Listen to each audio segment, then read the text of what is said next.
All right, so here I have the Under Armour Phantom 2 shoe, and yeah, I was looking forward to trying these because I really like the maximum cushion type of shoes, and this seemed to be that offering from Under Armour.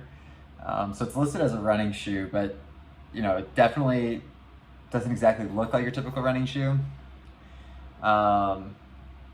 So to me, it seemed like it could be more of kind of like a lifestyle gym kind of comfort shoe instead of a running shoe. So I was kind of curious about that. I couldn't really find much online as to whether people had tried to run in these like seriously. So I just wanted to give them a try and see how they went. So I'll start out with the upper.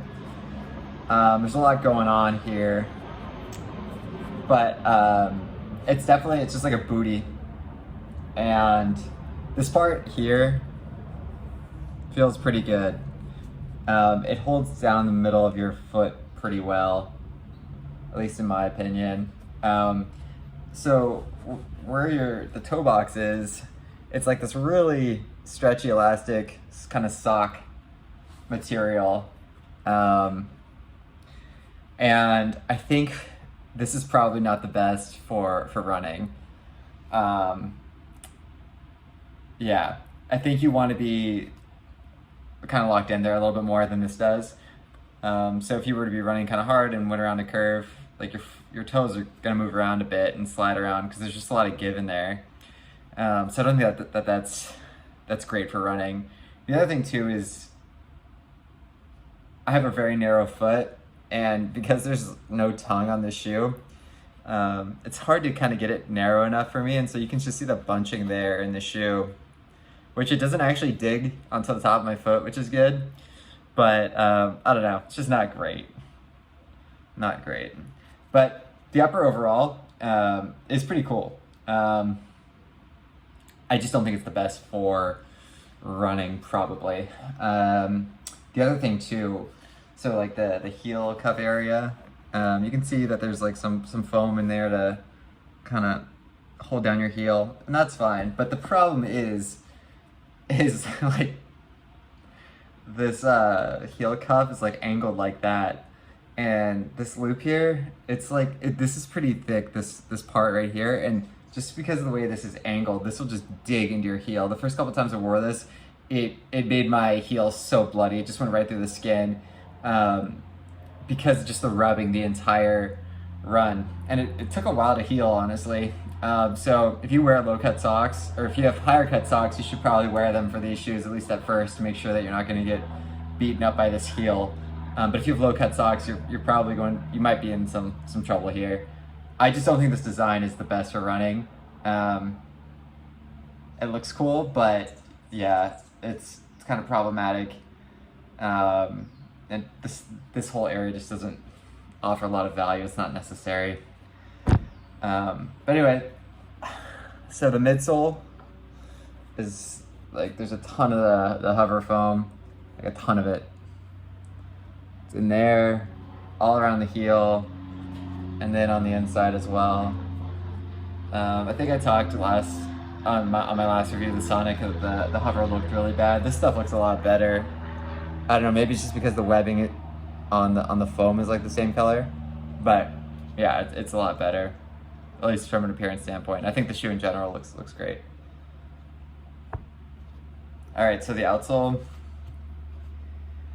So unlike the Sonic, where the forefoot is like the blown rubber, this has the very hard kind of tacky rubber all on the outsole, and it's really good. It's good rubber. It's a decent outsole. I think the issue with it is like this. I don't love this here.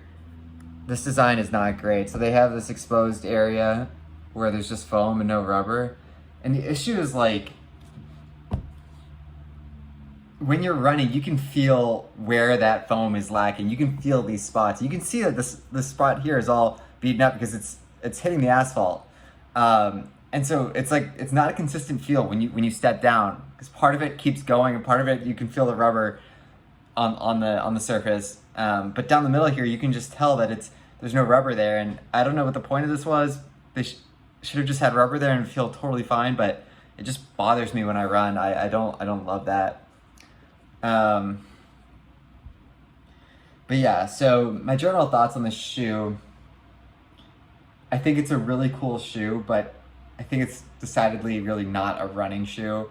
This is great for going to the gym or walking around the mall, just hanging out, whatever. But I don't think it's a great running shoe.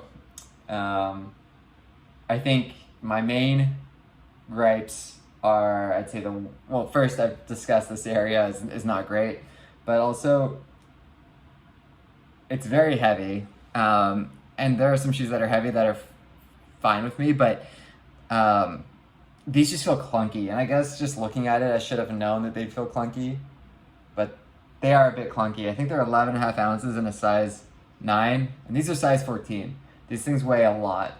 And then I think the cushioning, you'd think that these would be a really good cushion shoe, and they are to some extent, but my comments on the cushioning are that it's not a consistent feel and there's just really no response. And I think the issue is the Speedform 2.0 like footbed.